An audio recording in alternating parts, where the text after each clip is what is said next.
I have got 25 clone fragrances that are gonna have you smelling better than everybody else in 2025. I've got a good mix of some freshies. I've got some sweeter, richer, warmer, spicier stuff. So this is a list that includes some brand new clone fragrances. There's also some that are a little, they've been around for a while, even some classics in this list. So a great assortment. I'm gonna move through these quickly. There's much longer videos on my channel where I go into depth in every one of these. But before we get started, remember to subscribe to the channel if you haven't done that yet.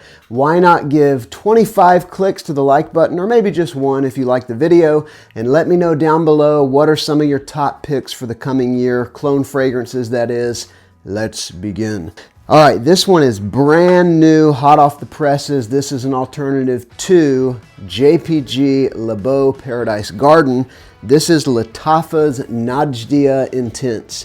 And it's a really good alternative to Paradise Garden. I've done a side-by-side video comparing them, but this is a fruity green take on Paradise Garden.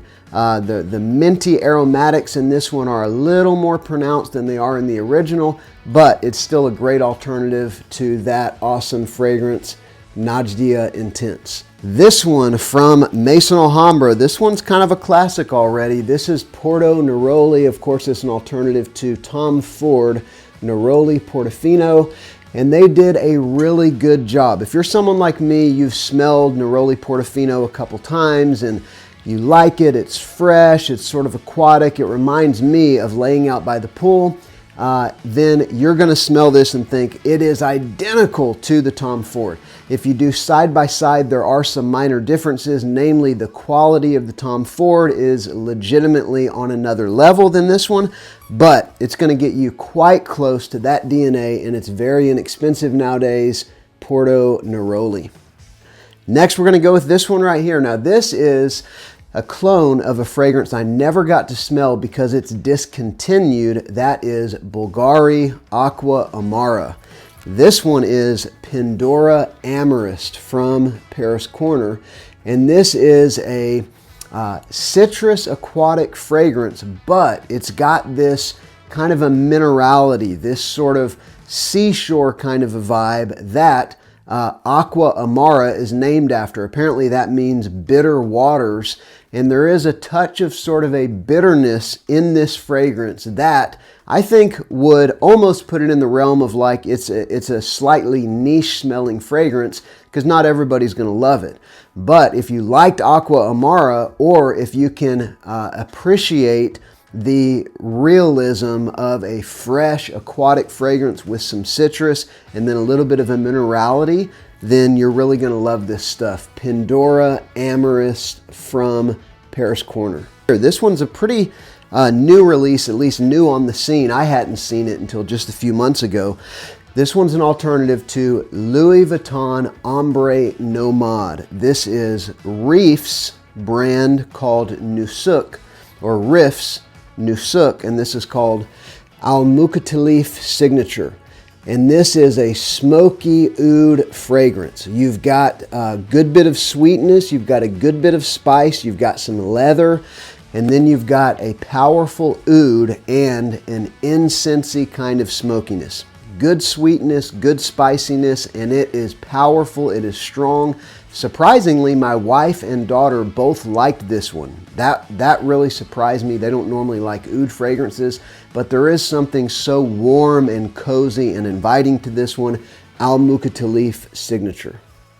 All right, this next one has been out for probably close to a year, but I never hear anyone talk about it, and unfortunately, it's not super easy to find, but it is a killer alternative to Givenchy Gentleman Reserve Privé. This is Fragrance World's Alakir.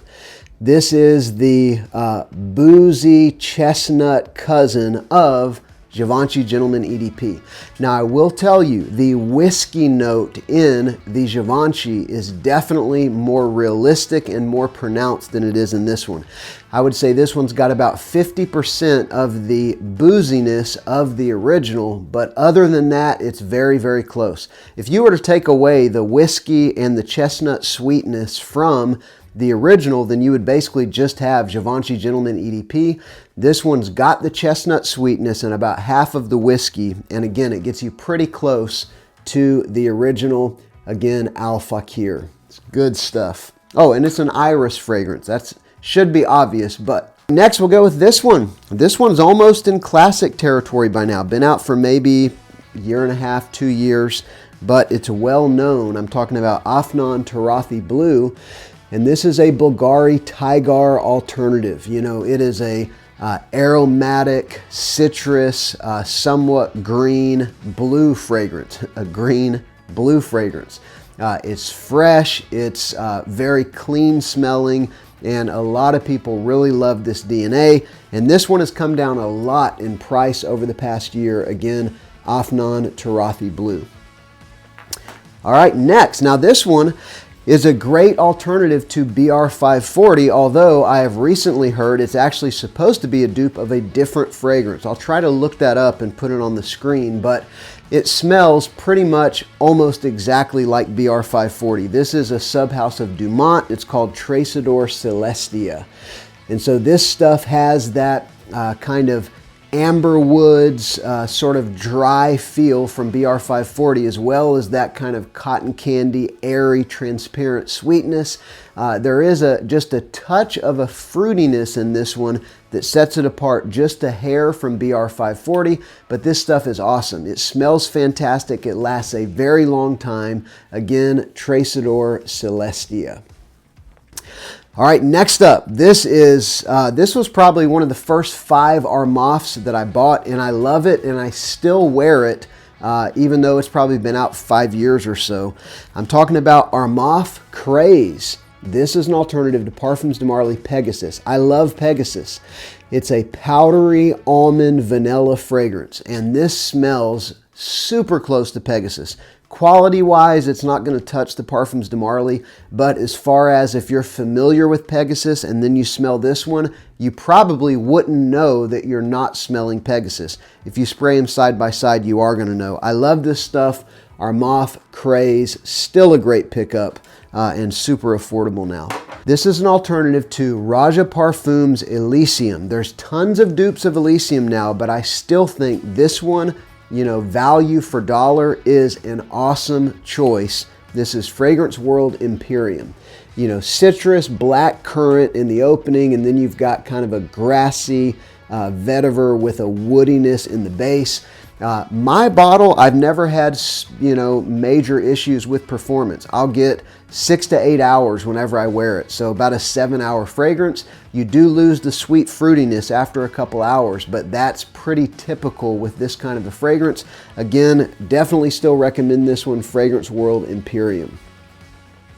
All right, next up, this one is a monster. This is like a 12-hour fragrance that projects powerfully. This is an alternative to 1 Million Elixir. This is Fragrance World's AlReE, and it is a vanilla rose fragrance. A little bit of woodiness in there, but to me, it reminds me of like bubblegum. Something about the way the vanilla and the rose work together. There's like a bubblegum sweetness. It's a fun, playful, youthful fragrance. I got a little gray stripe in my beard, and I still love wearing this stuff. Everybody I know who I have asked has told me that they like the way this smells. So it's a great fragrance, but you got to like sweet stuff. Again, AlReE by Fragrance World. All right, next up, this one is a dupe of one of my favorite niche fragrances, Nishane Ani. This is Fragrance World's FA Paris brand, and this is Spectre Ghost. Yes, Spectre Ghost. There's several of these now. And this is basically a vanilla citrus in the opening, and then in the dry down, this spicy ginger comes out. This smells quite close to the Nishane. If you like vanilla and you like a little bit of spice, you're going to love this stuff. Again, Spectre Ghost. This DNA is one of the best vanilla DNAs that exists. All right, this next one is a dupe of Dior Homme Parfum, and this is from FOMO. It's an extrait de parfum. I think all of their fragrances are. This is Garrys Den Le Parfum. And this one is now I think it's an extrait. Maybe I'm wrong about that, but I thought that was part of the packaging or the advertising. Nevertheless, great performance on this one. It's an Iris Rose Oud fragrance. A little bit of leather, a little bit of a chocolatiness, but it basically smells like a supercharged iris note, mixing with that rose and even that oudiness. It's not quite as lipsticky, but it's still got the powdery vibe. It's got the lipsticky vibe. It's got a good bit of sweetness. This is a love it or hate it fragrance. I love it, but I love iris fragrances. I've got a huge iris collection. Some people would smell this and say that it smells like a grandma. That would be someone who doesn't like iris fragrances. But if you know what you're getting into and you like Dior Homme Parfum, then you're gonna love this stuff, Garrys Den by FOMO. The brand of FOMO is killing it. Everything they release is excellent and priced phenomenally well. This next one, this is a dupe of Parfums de Marly Pegasus Exclusive. So the kind of oudi take on Pegasus. And I love it. And surprisingly, my wife, who doesn't like Pegasus, likes this one. This is Alharmain Detour Noir Intense. And they really captured the powdery almond vanilla of Pegasus, but they also captured that sort of slightly animalic oud, almost kind of piney sort of a layer on top of the Pegasus DNA. So again, quite affordable and very well done.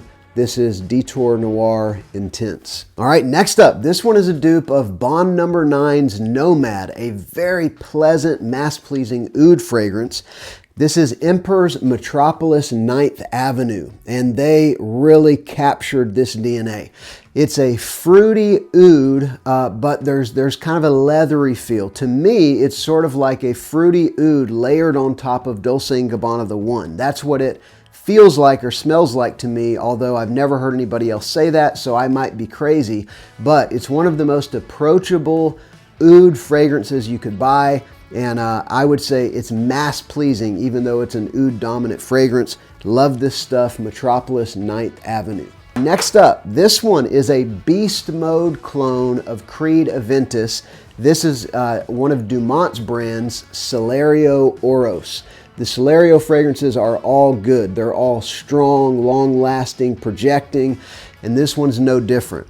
Some people get a touch of Hasavat in this fragrance. I don't get that so much, but it's a little bit of a twist on Aventus like all of the clones are. But if you want a strong, long-lasting, high-quality Aventus dupe, right here it is, Celerio Oros. Moving right along, I've got a Babycat dupe, YSL Babycat. It's a smoky, leathery vanilla fragrance, and this one, Niall Queen by Arabiat Prestige, did a really good job capturing the DNA. Now, I will tell you, there is a cedar note in this one, almost like a pencil shaving vibe, that if I overspray this one, that cedar kind of pencil shaving vibe becomes too much for me. If I spray 3 or 4 sprays and spread them out around my body, then it's gorgeous gourmand vanilla with smoky, leathery, woody texture mixed throughout. So again, Niall Queen by Arabiat Prestige. Just a quick costume change and I'm back. It got too noisy in the house yesterday to finish the video, so we're gonna jump back in today. Next in our list, we've got this one from Fragrance World, Parfum d'Homme Sport, and this is an alternative to Dior Homme Sport. It actually smells quite similar to Dior Homme 2020, the one without the iris, of course. It's a fragrance chemical-based fragrance. It is woody, it's light, it's fresh, it's airy. The difference with this one is there is a kind of citrus aldehydic top on the fragrance. And you do get a little bit of that sparkly citrus, making it a little more sporty and even a little more warm weather appropriate. But this fragrance is really anytime, anywhere that you want to smell fresh and clean, and it's a very mass-pleasing kind of a fragrance. The Dior's going to have higher quality, but again, they're both fragrance chemical-based fragrances, and in the air, you can barely tell them apart. Again, Parfum d'Homme Sport by Fragrance World. Next up, we've got this one. This is such an amazing fragrance. If you don't have it and you like darker, sweeter, a little bit spicy fragrances, you should probably check out the one and only Moonlit Night, another by Fragrance World. And this is, of course, a Dolce & Gabbana The One Luminous Night dupe. And it is a dates and incense and woods style fragrance. You've got a good bit of more fresh spiciness, like herbal spiciness, but mixing with the incense and the dates and just that sort of sweet, dark, mysterious vibe that you get from this one. It comes across as sort of a sweet, spicy fragrance. It doesn't smell like Code Profumo, but it has a similar impact on me. They're in the same sort of family, even though the notes are quite different. This stuff is legitimately awesome. This is Moonlit Night from Fragrance World. Next, this one is fantastic. It's been around for, I don't know, 4 or 5 years, something like that. Maybe even a little longer, but it's still excellent. This is an alternative to Creed's Millésime Imperial. This is Armaf's Club de Nuit Milestone. And this is a fruity fragrance. It's got sort of a soft, sweet fruitiness, almost gives you kind of a melon sort of a vibe. But there's also the way that ambroxan or, amber max, some kind of fragrance chemical is used to mimic ambergris. It actually, it definitely gets close to Creed's ambergris with those fruity notes. There's several Armaf fragrances that do that really well. This is definitely one of them. Again, Club de Nuit Milestone. Next, we'll go with this one right here. This one is super impressive. This was a random rack store find. You can find it online, and I'll try to link all of these below, but this stuff is powerful, dark, boozy. This is Dorado Kingdom by Camara Fragrances, and this is an alternative to Kilian's Back to Black. And I am telling you, as soon as I smelled this out in the store, I knew it was a Kilian's dupe of some sort. The booziness just totally gives it away. They do a boozy note in this fragrance that smells like a $200 fragrance. It's super good. It's leathery, it's dark, it's boozy, it's sweet. There might even be some incense in here, but anyway, this stuff is very good, very impressive. Definitely an evening fragrance, definitely niche, and therefore definitely not for everybody, but man, I love it. All right, next, an alternative to Valentino Uomo Born in Roma Coral Fantasy. That's a mouthful. This is Lattafa Jasor. And this is a woody tobacco fragrance with a good bit of sweetness from some apple in the top. You've got a little bit of fresh spiciness as well. And it's pretty close to the original Coral Fantasy. And often with clones, and I think it's true of this one, sort of the sweetness and the force of the fragrance chemicals hit you harder, especially the first couple hours, than they do in the original. Now, the original is going to be more artistic and finely crafted, but once this one settles down, it's actually, again, quite close to the original Lattafa Jasor. Next, we will go with this one. A very good clone of Tom Ford's Oud Wood, and it's super inexpensive. This is Oud Wonder by Fragrance World. Fragrance World has put out some amazing fragrances in the past year or so, and this one is, they just nail that uniquely clean, woody oud that you get in Oud Wood. You've got a little bit of spiciness, you've got a good bit of freshness to be an oud fragrance, you've got some Lily of the Valley that gives it, again, this sort of lift, almost like a fabric softener vibe. And so they really did a great job. This one might be a touch fresher than the original, but it's still probably 85% close and very well done. Next, we're gonna go with one that's supposed to smell like a fragrance that I've never actually smelled, but some of you have told me this is actually a dupe of Issa's Imperial Valley. This is Reef 33. And this is a beautiful woody, aromatic, saffron fragrance. You've got a little bit of oud in here. It's unique. It's fresh, it's fruity, it's got that saffron is a pretty distinct note in this. And again, I've never smelled the original, but I can tell you this stuff smells excellent, and it's definitely got some quality to it, you can tell.